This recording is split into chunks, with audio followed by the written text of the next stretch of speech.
देखिए, bank branch के चक्कर काटना किसी को पसंद नहीं है ना? तो आज के इस एक्सप्लेनर में हम इसी मुश्किल को आसान करने वाले हैं। बिना ब्रांच गए सिर्फ एक मोबाइल ऐप से आधार को बैंक अकाउंट से लिंक करने का बिल्कुल सटीक स्टेप बाय स्टेप तरीका आज हम डिकोड करेंगे। ये एक ऐसी जानकारी है जो बैंकिंग के सबसे बड़े झंझटों को घर बैठे ही खत्म कर देती है। अक्सर होता ये है कि सरकारी योजनाओं का जो डायरेक्ट बेनिफिट ट्रांसफर यानी डीबीटी का पैसा है, उसे खाते में पाना एक बड़ा सिरदर्द लगता है।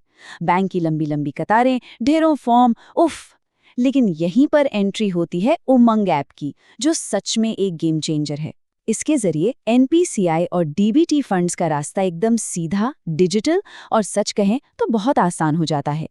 अब इस पूरी प्रोसेस को बस 4 आसान फेज में बांटा जा सकता है। पहला, ऐप सेटअप और लॉगिन। दूसरा, आधार सीडिंग लोकेट करना। तीसरा, अकाउंट डिटेल्स एंटर करना। और चौथा, फाइनल ओटीपी वेरिफिकेशन। तो चलिए फेज 1 से शुरुआत करते हैं, ऐप सेटअप और लॉगिन। देखते हैं कि डिवाइस को कैसे तैयार करना है। सबसे पहले प्ले स्टोर पर उमंग सर्च करना है, ऐप इंस्टॉल करके उसे ओपन करना है। फिर शुरुआती स्क्रीन्स को स्किप करके ऐप को कुछ ज़रूरी परमिशंस देनी होती हैं। जो लोग ऐप पर नए हैं वे मोबाइल नंबर डालकर रजिस्टर कर सकते हैं, और जो पहले से इसे इस्तेमाल कर रहे हैं उन्हें बस अपना नंबर और एमपिन डालकर सीधे लॉगिन करना है। बड़ा ही बेसिक सा स्टेप है। अब आते हैं फेज 2 पर, आधार सीडिंग लोकेट करना। इस विशाल ऐप के अंदर एक बहुत ही स्पेसिफिक फीचर ढूंढना एक दिलचस्प चुनौती है।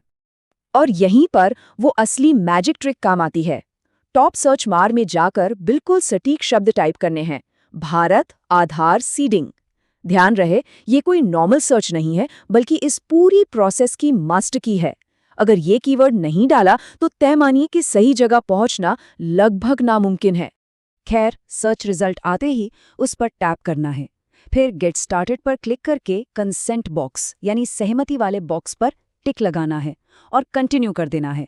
बस इतना करते ही ऐप का बायोमेट्रिक लॉक पार हो जाता है और सीधे ऑफिशियल वेब पोर्टल का रास्ता खुल जाता है। काफी स्मूथ है ना? चलिए अब फेज 3 की तरफ बढ़ते हैं, अकाउंट डिटेल्स एंटर करना। ये इस पूरी प्रोसेस का क्लाइमैक्स है, जहां डेटा बिल्कुल सटीक होना चाहिए। वेब पोर्टल पर पहुंचते ही स्क्रीन के ऊपर आधार सीडिंग और डिस्ट्रिक्ट का एक ऑप्शन दिखाई देगा। मेन फॉर्म तक पहुंचने के लिए बस इसी बटन पर टैप करना है।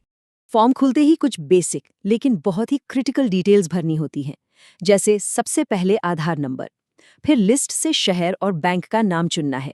इसके बाद अकाउंट नंबर टाइप करना है और किसी भी टाइपिंग मिस्टेक से बचने के लिए उसी अकाउंट नंबर को दोबारा डालकर कंफर्म भी करना है, बिल्कुल वैसे ही जैसे हम नया पासवर्ड सेट करते वक्त करते हैं।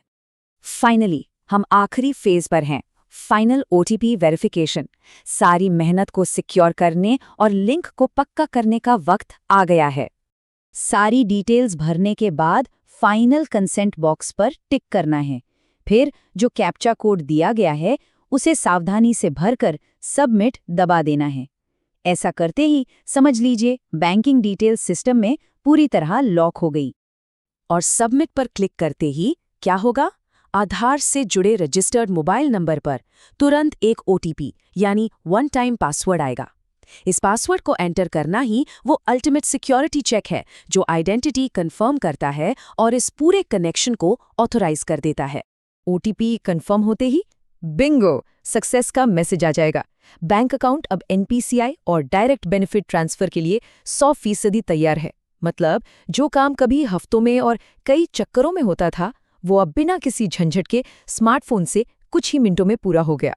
इस पूरी डिजिटल प्रोसेस को देखने के बाद दिमाग में एक बड़ा सवाल जरूर आता है कि सरकारी दफ्तरों के ऐसे और कितने जटिल काम हैं जिन्हें बस एक 5 मिनट के मोबाइल रूटीन से हमेशा के लिए आसान बनाया जा सकता है। सच कहें तो डिजिटल सॉल्यूशंस की असली ताकत का अंदाजा तो शायद अभी हमें लगना शुरू ही हुआ है।